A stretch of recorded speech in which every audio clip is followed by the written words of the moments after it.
د انفطار مبارکه سوره چې د قرآن عظیم الشان 82 سوره ده په مکې معظمې کې را نازله شوې ده.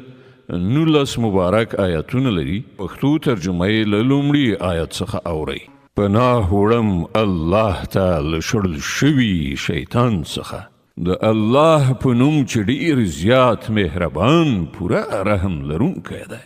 کله چې آسمان څیرې شي او کله چې ستوري خواره واره شي او کله چې سمندرونه ګډ شي یو له بله او ټول یو سمندر شي او کله چې قبرونه پرانستل شي، په دغه وخت کې به هر څوک وپوهیږي چې څه د مخه استولي او څه پریښي دي. انسانه څه شي ته د خپل د کرم خاوند پروردګار باندې په غولونه کې واچولې؟ هغه چې ته یې پیدا کړی، ستا کړه سم کړي دي، ته یې پانډول جوړ کړی او په هره بڼه یې چې خوښه شوه ستا د بدن برخې ونښلولې جوړې کړې.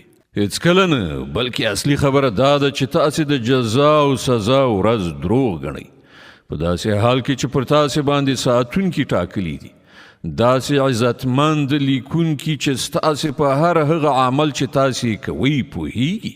شک نشته چې ښه خلک به په جنت کې وي او شک نشته چې بدکاران به په دوزخ کې اوسیږي.